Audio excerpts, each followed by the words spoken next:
کلام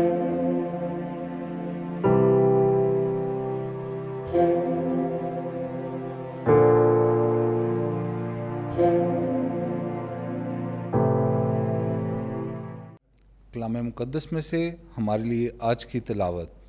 قضات کی کتاب اس کا 9واں باب 6 آیت سے لے کر 15ویں آیت تک۔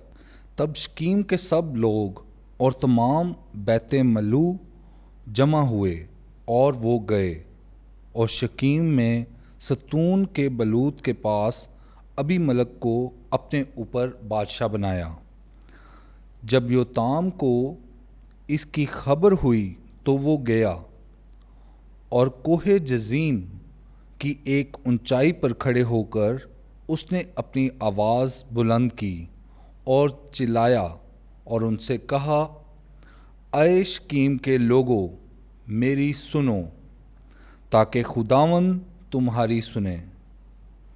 ایک زمانے میں درخت گئے تاکہ کسی کو مسح کر کے اپنے اوپر بادشاہ مقرر کریں، اور انہوں نے زیتون کے درخت سے کہا کہ تو ہمارا بادشاہ ہو، اور زیتون نے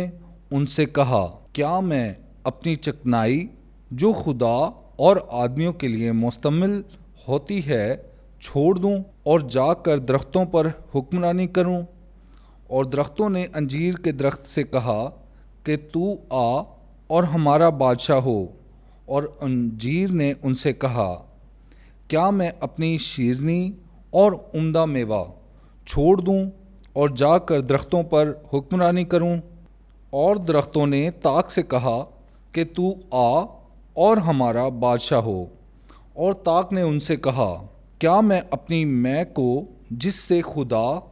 اور انسان خوش ہوتے ہیں چھوڑ دوں اور جا کر درختوں پر حکمرانی کروں؟ اور تمام درختوں نے خاردار جھاڑی سے کہا کہ تو آ اور ہماری بادشاہ ہو، اور خاردار جھاڑی نے درختوں سے کہا، اگر در حقیقت مجھے مسح کر کے اپنے پر بادشاہ بناتے ہو تو آؤ اور میرے سائے میں آرام کرو، اور اگر نہیں تو خاردار جھاڑی سے آگ نکلے اور لبنان کے دیوداروں کو جلا دے۔ پاک کلام کے پڑھے اور سن جانے پر خداوند کی برکت ہو۔ خدا کا شکر ہو۔